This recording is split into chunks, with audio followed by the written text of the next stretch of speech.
One, two, one, two, three. The Local Youth Worker is a podcast brought to you by Reformed Youth Ministries. Since 1972, RYM has sought to reach and equip youth for Christ, and this podcast seeks to reach and equip those parents and youth workers who share that same desire.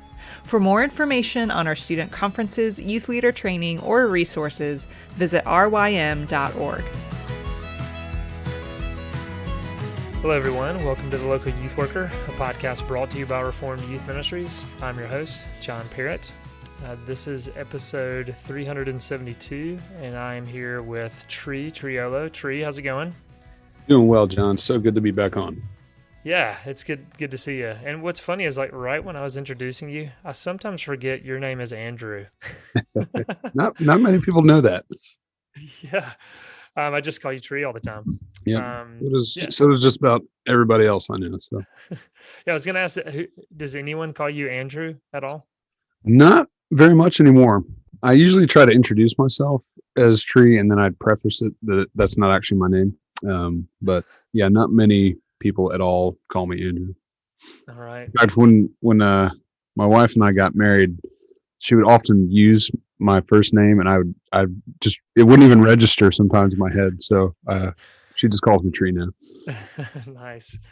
And for those who are just tuning in, years ago, a student gave Tree that name, and it's just kind of stuck. So that's the short version of the story. But Andrew, it's good to see you again. I know in just a minute we're going to have a longer conversation about a lot of different things, but we had Kurt on last week, and Kurt gave some travel tips. So I thought this might be a good way to start us off, is just a travel tip. And this isn't just kind of vacation travel. This is, travel with a youth group or students. So what's a travel tip you would give that comes to mind? I've got a few. The first one, don't plan a trip and budget for that trip when gas is about $1 a gallon less than it will be during the summer. When we went to Colorado, I think gas was like $3.10 or $3.15, and by the time summer rolled around, it was like $4 whatever, pushing $5. So I definitely blew my budget on gas this year, but that wasn't my fault. Yeah, hopefully there's some grace for that at the church. You could not account for that. Yeah, and I guess a more lighthearted and more practical. When you're planning out your food stops, I think it's good to actually plan ahead for those for two reasons. One, when we go to RYM, Texas, we usually have to go through these tiny little towns in East Texas, and there's like one restaurant. So we actually plan a Buc-ee's trip. I know there's a hot take at one of the conferences this summer where somebody said Buc-ee's is overrated. I think that person is overrated who said that because Buc-ee's is amazing, and there's something for everybody at Buc-ee's. So we actually go about 45 minutes out of the way just to go to Buc-ee's for lunch on our way to RYM, Texas. But also another pro tip, here's a fun one. If you are traveling and you stop at a Chick-fil-A, you can scan your Chick-fil-A One app and get all the points if you end up paying for all the students like we do for one of our meals. So I actually got like 2,000 Chick-fil-A points on our way to Chick-fil-A this year, or on our way to Colorado this year. And that paid for a couple meals for my kids. So there you go. Wow. Pro tip: you use your food apps if you can. Man, good call. Yeah. No, and I like the Buc-ee's call there. I will say I might enter into the hot take. I had a bad experience at a Buc-ee's, so I know not many people did. But as far as bathrooms go, they're the best bathrooms that you could ever stop at. Mm-hmm. And yeah, I can remember that the very first time I was taking my family. Actually, it was at RYM Middle School, Texas, and then we went to Colorado. And then as we were coming back, we kind of went out of the way to stop at a Buc-ee's because I'd heard so much about them. And yeah, it was like an hour stop just because it was this amazing place, and the kids went crazy and all that. So yeah, that's actually where COVID originated. It was at a Buc-ee's because there's so many people that congregate there. That's right. They traced. No, the gas station. Can you get a shopping cart? So true. Yeah. Well, hey, that's a good travel tip, Tree. Look forward to talking to you a bit more on the other side of the break.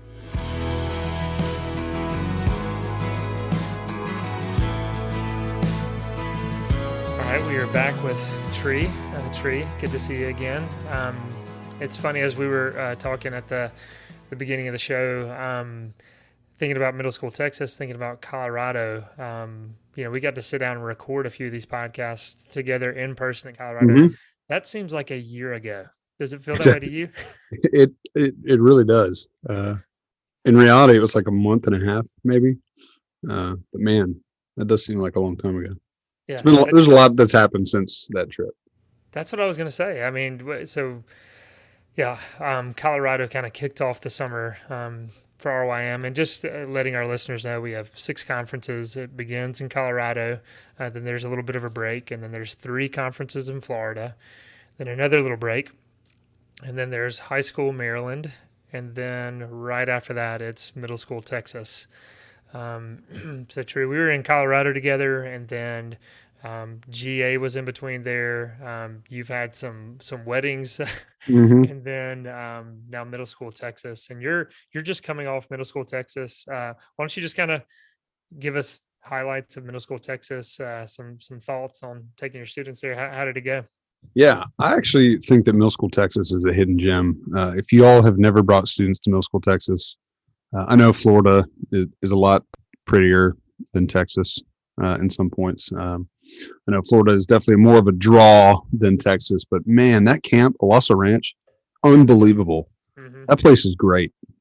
Just just that water area alone, with the lazy river and the slides and the pools, man, that alone is worth the. It's a draw for me because it's hot in Texas, and no better place to spend a day than in the lazy. I literally took a nap on the lazy river Yes. while my students pulled me around. It was great. Well, and I'll just interject because affirm everything you just said. I never went to middle school Texas conference as a youth worker. I've only been when I've been on staff with RYM, and I know that can make me biased, but I remember telling people,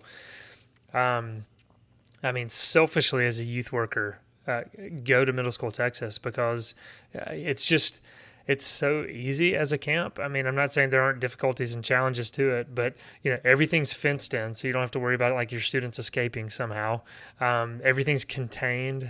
There's so much beauty to the campus. The water park area, like you said, alone is phenomenal. The food is amazing. Oh man, And so telling people it's an awesome camp. yeah, and that was not a knock on middle school Florida at all. I've Totally. taken students to that conference, and it's great and it's fun. But I'm only 3 hours away from Hawkins, Texas, so it's an easy call for me. But going back to the food comment, man, I talked to one of the ladies in the kitchen last year, and I just said, "Hey, what's the deal? Like, your food is so good. Like, what's the secret sauce?" And she literally looked at me and she said, "We know that camp food typically is terrible, and we're not gonna do that." So, and they like served orange chicken one day, Man. and I know it wasn't like the highest quality of orange chicken, but it was still like different than just a hamburger Mm-hmm. patty on a bun with some ketchup. But yeah, there's overall the food there is just it's like 4 or 5 notches above any camp food that I've ever had. And yeah, it's just a pretty campus. It's fun, man. Yeah. I feel like we could probably spend a whole podcast talking about their food, because there is something, when you're chasing students around all day long, you're walking around everywhere, everything, you get hungry anyway. But then, their food, and you just said orange chicken. I think that's like maybe the premier meal everybody talks about. But not only that, they serve you. You sit at a table and then they come bring your food to you. So, that's a different experience than most camps. You just kind of walk through a cafeteria line. But yeah, it's phenomenal. And again, I missed it this year. Did they serve the cookies that they have? Yes. We raided the kitchen and got. And I made the mistake of eating 2 of them, and I felt terrible for the rest of the night because they're so big. Oh man, it's good. Other highlights. I know you taught there as well. How do you maybe just kind of talking about this a little bit, balancing time with students as well as teaching. I know, again, I was taking students to RYM for a while before I was teaching. And then when I began to teach and take students, it just added a layer of exhaustion to that. So maybe just kind of peek behind the curtain on that. Yeah. So I had the benefit of only having 3 guys go with me. So I only had 3 male students, which they're a little bit easier to track down and keep eyes on. That's the balance is I would finish teaching and then I'd try to directly go find them and catch up with them and see how their morning was, ask them about their electives, and then hang out with them as much as possible in the afternoons, at least as much as they want to hang out with me. They're out chasing girls and all that. So I'm just keeping an eye from a distance. But yeah, no, teaching this year has been a lot of fun. It was a topic that I really, really am passionate and love. Just looking at hospitality and the whole idea of being a welcoming person and why that's important and why we as believers should do that. So I love teaching that seminar. Would love to teach it again at some point, but yeah, it was fun. Yeah, and why don't you tell us just a little bit more about that elective, especially, I think of something like hospitality. Vitally important, something that, Scripture's pretty explicit when it talks about it, but I'm thinking of like trying to communicate that to middle schoolers. I know could be a challenge. So maybe just kind of some of the highlights of teaching that and some of the main points or something along those lines. Yeah. And I tried to keep the word hospitality out of it as much as I could, just because I know that tends to be a word that some people just check out on. Sure. So I went around the concept of welcome, and I actually named the seminar after a Disney song because I figured that would be a little bit of a draw. What can I say except you're welcome? But that's Moana, right? Yes. Okay, yeah. yes. It's Dwayne Johnson. Yep. So the way I structured that seminar is I'd simply just ask 3 questions. I start off by asking, why do we welcome? The second day, we kind of dive into how do we do that? How can we be a welcoming person? And then the third day is, what does Jesus do with that as we're welcoming? And the way I tee it up is we go directly to the Imago Dei from Genesis chapter 1, 26 to 28, just looking at we are all made in the image of God, therefore we all have dignity, and we deserve that dignity, and we deserve that care and kindness that God has shown us, because he's built in that function within us to reflect his image. So we start there. That's why we have to be welcoming. We can't just push other people away all the time. We can't just keep to ourselves all the time. We are called to live in a community, and that's hard because sin happens 2 chapters later, right? And messes it all up and throws our relationships into whack. So that first day, we just kind of look at like the whole idea of why does the image of God dictate that we are to be looking outward at others. The second day, we just look at some practical ways of doing, and this whole time. So this is one of the biggest portions of this. Almost forgot about it. Throughout this whole seminar, we're using the book of Ruth as a case study to how to do that. So we're looking at Ruth and Naomi starting off just in a desperate situation, going back to Naomi's hometown and just feeling completely unwelcome and feeling completely out of place. In fact, at the end of chapter 1, it says the whole town is stirred up because of Naomi being there. And it's just that feeling of like you walk into a room and you feel like everyone's talking about you, and why that feels so awkward, and why it makes our self-worth go down. And just trying to include little bits of that story is kind of like here's how this is played out in God's story, and how can it play out in yours. And the whole time, so this one I was actually really personal with, because I try to slowly throughout that seminar kind of reveal how the idea of welcome has made a huge impact on me in my life and my story. Spoiler alert, if you haven't heard the seminar, I'm going to share one of those. So when I was growing up, my family moved quite a bit, and it typically happened right around the time I was starting a new stage of school. So like elementary school, I went in with very few friends. Middle school, very few friends. And then we moved right before I started high school. So I started high school with no friends at all. Walking into a huge public school in Charlotte, North Carolina, no friends. And the way that the book of Ruth kind of, meshes in with my stories is Ruth, Naomi changes her name to Mara, which means bitter. Her name is Naomi, which means sweet, and she changes it to bitter. that was me for a long time because I was so mad at the world. I was so mad at God for, just building up these friendships and then having to start over and over. And it took just a few people for me. One, shout out to my buddy AJ Swanson if you're listening to this. Hope you're doing well. It took a guy from my freshman English class that, I took a risk, introduced myself because I recognized him. He took a risk, invited me over to his house. We spent the next 4 years, playing video games, watching football, and doing a Bible study at his house on Sunday afternoons. And that little picture of like hospitality and welcome was hugely transformative for me because it started the process of me actually making my faith my own. And I truly believe that I became a believer my sophomore year of high school. It was because of the hospitality people that did that for me. So trying to put little bits of my story into that seminar. And then the last day, we just kind of look at the application, like what does Jesus do with that? And that's where I kind of bring in that part of the story where, God used this as a means to actually convert me, like the love of others, the kindness of others, the worth that other people gave me, the time that they gave me.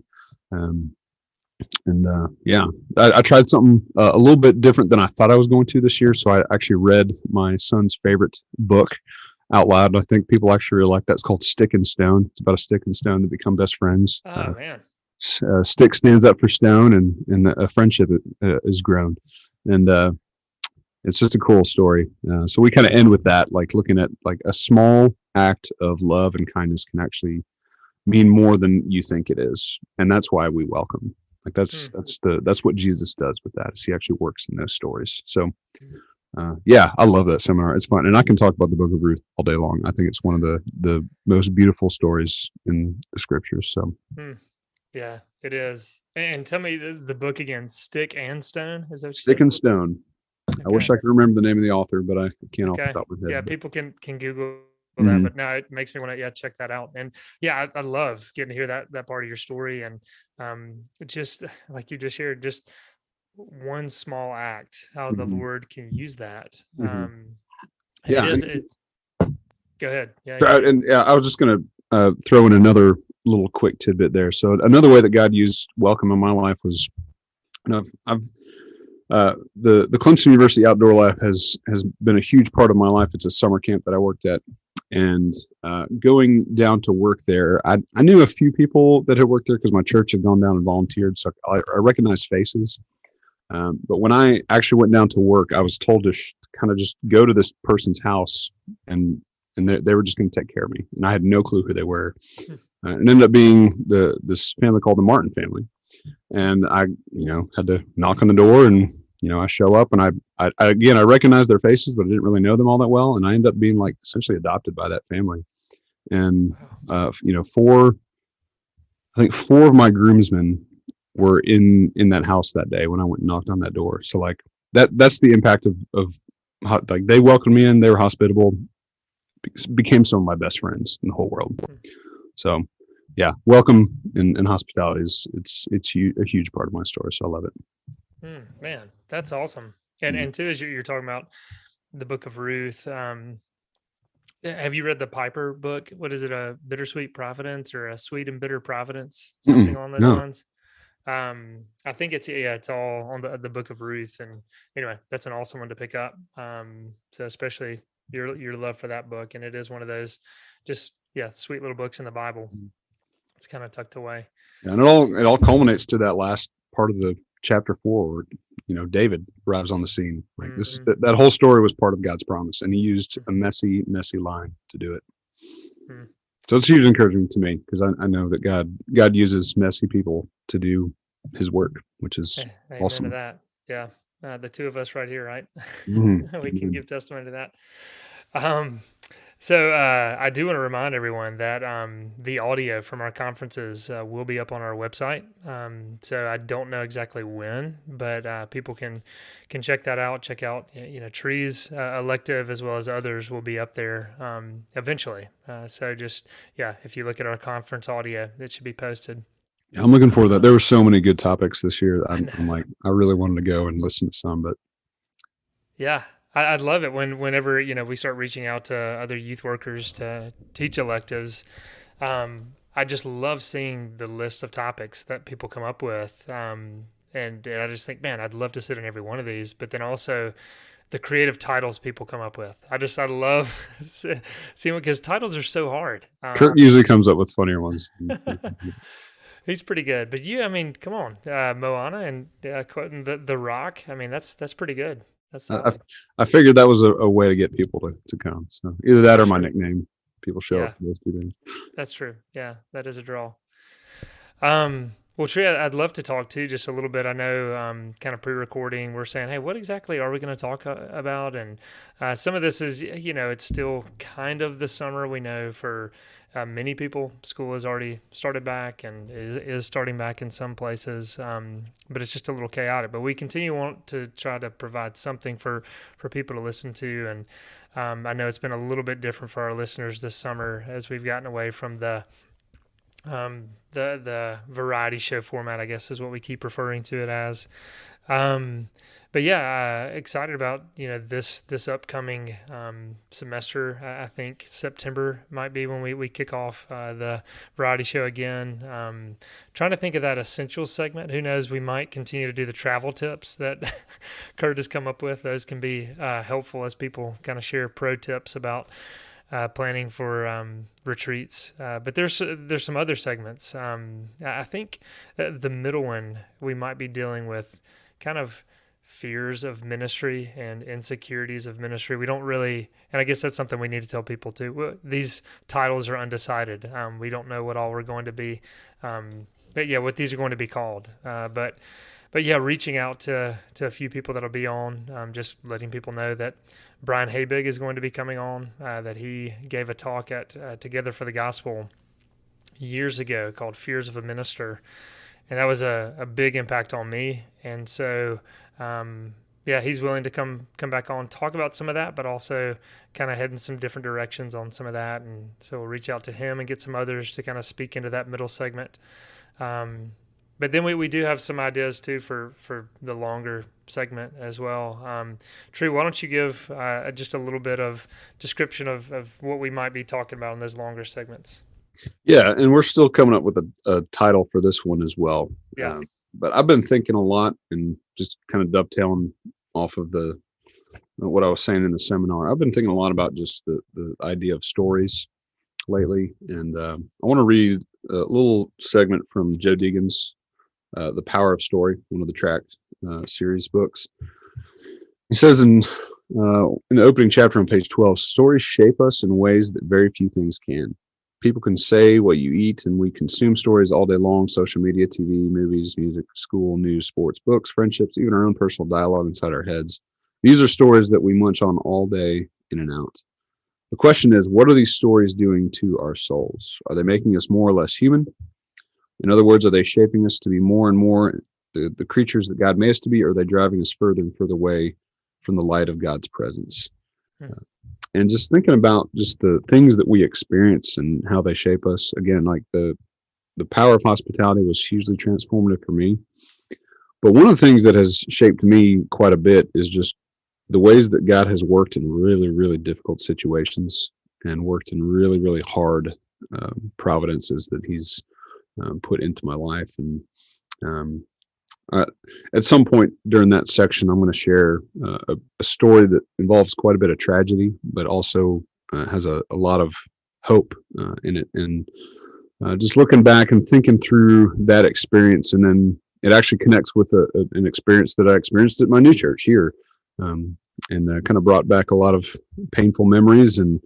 But the Lord worked in that story as well. So I would just love to hear from people about the things that they go through. And this isn't a place where we're, unpacking all the dirt on all the places that we've lived and all the churches we work for. That's not my hope. And I'm hoping that we can kind of keep those types of things a little bit anonymous, but just looking at how God has worked in things that we didn't think he could work through, and looking at, relationships with particular students or families that have been hard, or looking at experiences that we've gone through that have just been absolutely tragic, but somehow God has used them. God works in amazing ways, and sometimes we don't see it in the moment. And I'd love to hear people's stories, because I think it's so awesome to kind of jump in with people and hear what they've experienced and hear what they've lived, and just ask them questions and kind of learn a little bit more about them as a person and how God has shaped them during that process. Mm-hmm. Yeah, no, Trey, I think this was a great idea to come up with. And I mean, it just is, Joe Deacon's book, which tell people to pick that up. But I mean, we're created for stories. We know that God gave us a story to reveal his goodness to us and his love for us. And so, stories resonate with us. And like you said, we all go through hard times. We all experience various forms of tragedy and pain. And so often when we're in the midst of it, it can be hard to say, okay, what is the Lord teaching us in this moment? What's God up to? What's he doing? And sometimes we, don't get the luxury of seeing that. And sometimes, we don't even know that this side of heaven. But it is awesome to be able to have those times to share ways in which we've seen God's hand at work, and been able to have that time to reflect and to process what took place, and to be able to share that. And I think it is important for believers to do that because this world is so broken and so difficult. What we need to, as believers, be fostering hope of the gospel, and that's what we hope to do. I think sometimes we don't have time to, look back and unpack right after things happen. And I think that's actually one of the ways that Satan works in us, is that he helps us bury things when they need to be talked about. So just, something happened to me in 2012 in a ministry that I worked with that, I don't know if I ever really understood the impact of it until 2 years ago. Wow. When another thing happened that was similar but not as tragic. But yeah, it helped me process it a little bit, just thinking about it, and actually sitting in my car and talking through that out loud to myself. So I would just love to hear. I'd love to hear people unpack a little bit and reflect and see God's light, his goodness on the other side of things. We all need a therapist in some way, shape or form, and sometimes we just need to talk things out loud to wrap our heads around it. Well, and I like how you said it too, that I do think it's the evil one that keeps us from so many moments of reflection and pausing and having solitude, and just to think. We're so distracted as a culture, and we have so much coming at us all the time, and so maybe these stories can even be used in that way to get people to reflect on their own hardships that they've come across in their life, or some way that a story that is shared here connects to their story and helps them process it. And so, I would love for people to listen to this and be like, man, I know exactly how that feels. Yeah. And it's good to hear how God has worked in that person's story, and maybe that'll be helpful to help them see God's work in it too. Mm-hmm. Yeah. So I'm looking forward to hearing more of your story tree and what you're wanting to share, but then also some of those on the podcast team sharing a little bit, and then reaching out to others as well to kind of share some of their stories, and even in the difficult, like you said, being sensitive that it's not just throwing people under the bus or gossiping or anything, trying to keep that anonymous, but using those aspects of the story for God's glory and to love others better. But I'm looking forward to that. So that will definitely be a part going forward, whatever title we kind of come up with that. We also have some exciting guests that we'll still continue to tease out. We're not saying 100% on some of these because they're not confirmed, but talking about getting some notable people to share about their teenage years. So that'll be coming up. We launched that with our 50th anniversary. So that'll continue to be a part of this, as well as just people releasing books that we think would be helpful for youth workers. We've got some guests coming on to talk about some forthcoming books. But I'm also jumping back to the middle segment to talking about kind of the fears that we deal with in our lives. Looking forward to that. And maybe just commenting on that a little bit. I know we'll get some of the podcast team to come in and share some of the kind of insecurities of life, but just kind of thoughts on that segment as well. Man, there are so many. if only there was a book on insecurity that we could promo for people. No, I think just the fear of not being able to make everybody happy, I think, is one for me. Just trying too hard to do too many things. We work in a business where not everybody's going to be happy, and we have to be okay with that, and we have to just keep plugging away for the gospel, plugging away for the work that he's given us. And it's important that we're not, steamrolling people and purposely making people mad, but at the same time, we also can't live and die by, I have to please this family or else, or I have to please this group of people or else. That's a hole that we can get ourselves in. And I know that it can make it a bigger hole if you keep doing that. So I think one of my biggest insecurities and fears is falling into that, trying to make everybody happy. Yep.